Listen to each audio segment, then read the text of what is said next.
Hey everyone, welcome back to another exciting video on improving your English skills. If you watched part 1, you know how important phrasal verbs are in making your English sound more natural. In that video, we covered a variety of contexts, like morning routines and socializing, and I hope you've been practicing those.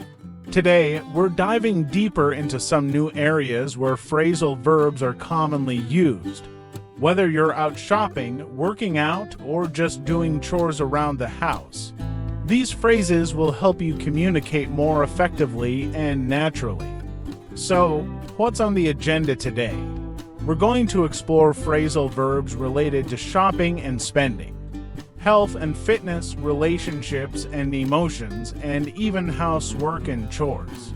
By the end of this video, you'll have a whole new set of phrasal verbs to add to your vocabulary. And remember, the more you use them, the more natural your English will become. Let's get started. Chapter 1: Shopping and Spending. Let's kick things off with shopping and spending. We all shop and spend money regularly, so it's super useful to know some common phrasal verbs related to these activities. 1. Try on. When you're shopping for clothes, you often need to try on items to see if they fit you well. For example, I tried on 3 dresses before I found one I liked. It's a crucial part of shopping because it helps you make sure the clothes look good and fit comfortably. I remember the first time I tried on a suit for an interview. I was so nervous about whether it would fit right. 2. Pay off. This phrasal verb is used when you finish paying a debt or loan. For instance, I finally paid off my student loan last year. It's a great feeling to clear a debt, and it gives you a sense of accomplishment. I was so relieved when I managed to pay off my credit card balance after months of saving. 3. Cut back on. Sometimes we need to cut back on our spending to save money. For example, I need to cut back on eating out to save for a vacation. It helps you manage your finances better and reach your savings goals. I found that cooking more at home helped me cut back on expenses and also improved my cooking skills. Using these phrasal verbs helps you talk about money and shopping more naturally. Try incorporating them into your conversations about shopping and managing your finances. It makes your English sound more fluent and authentic. Chapter 2: Health and Fitness. Next up is health and fitness. Keeping healthy and fit is a common topic, and there are many phrasal verbs you can use. 1. Workout. When we talk about exercising, we often use the phrasal verb workout. For example, I work out at the gym 3 times a week. It's a key part of maintaining a healthy lifestyle. I remember how overwhelming it was when I first started working out regularly, but now it's part of my routine. 2. Warm up. Before you exercise, it's important to warm up your muscles to prevent injury. You might say, I always warm up before my workout.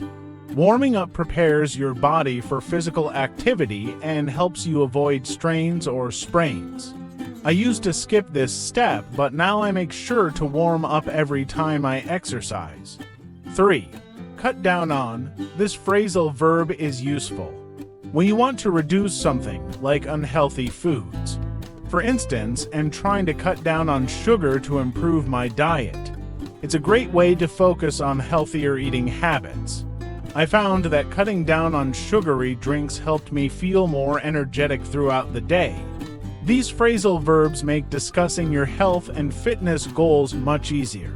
Use them to describe your workout routines and dietary changes. It helps you communicate your health habits more clearly. Chapter 3: Relationships and Emotions. Now, let's talk about relationships and emotions. Understanding and expressing feelings is important, and phrasal verbs can help with that. 1. Get along with. This means to have a good relationship with someone. For example, I get along well with my colleagues at work. It's great when you can get along with the people around you because it makes your daily interactions smoother. I always feel more comfortable and happy when I get along with my friends and family. 2. Cheer up. If someone is feeling down, you might want to cheer them up.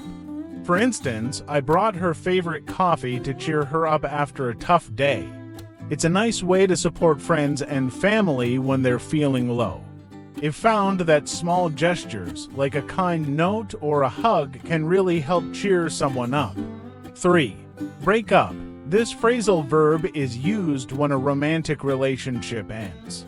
For example, they decided to break up after 5 years together. It's a challenging experience, but it's a part of life. Talking about breakups with this phrasal verb can help. You express the end of relationships more naturally. These phrasal verbs are useful for talking about relationships and emotions. Use them to describe your feelings and interactions with others. It helps you communicate your emotional experiences more effectively. Chapter 4. Housework and Chores. Housework and chores are part of daily life, and there are many phrasal verbs for these activities. 1. Clean up. This means to tidy a space. For example, I need to clean up the kitchen after dinner. It's an essential part of keeping your home organized. I've learned that cleaning up regularly helps keep my living space pleasant and comfortable. 2. Take out.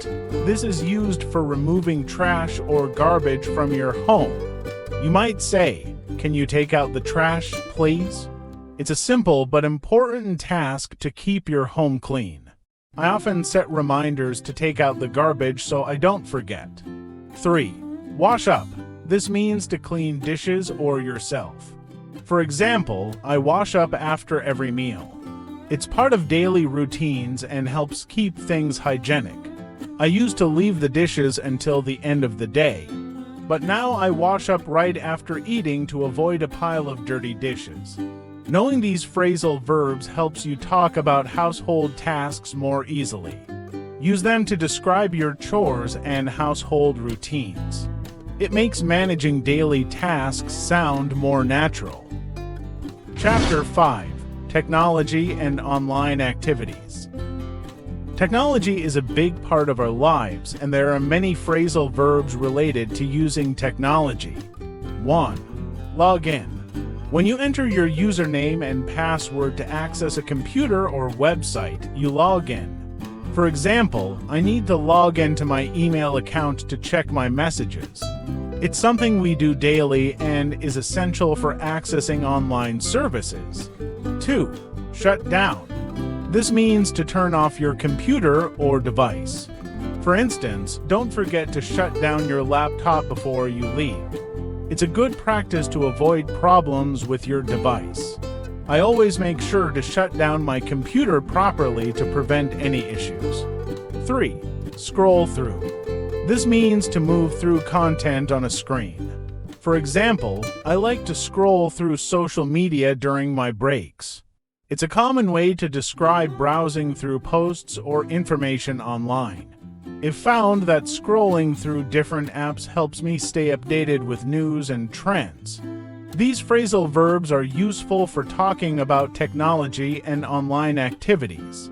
Try using them when discussing your digital habits and experiences. Chapter 6. Travel and Directions. Finally, let's talk about travel and directions.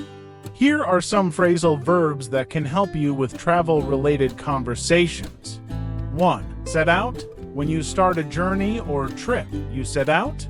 For example, we set out early in the morning to avoid traffic. It's the beginning of any adventure. I always plan to set out early to make the most of my travel days. 2. Go through. This is used when passing through places like checkpoints or security. For instance, we went through security quickly at the airport. It's a common experience during travel.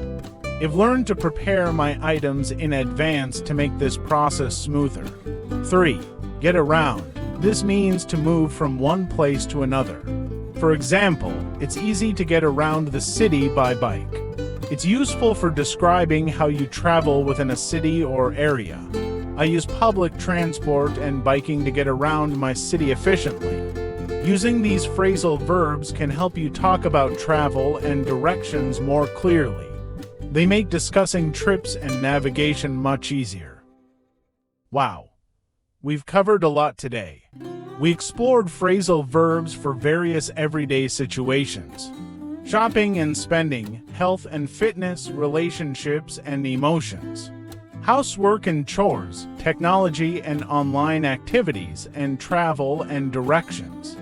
Here is a quick recap. 1. Shopping and spending. Try on.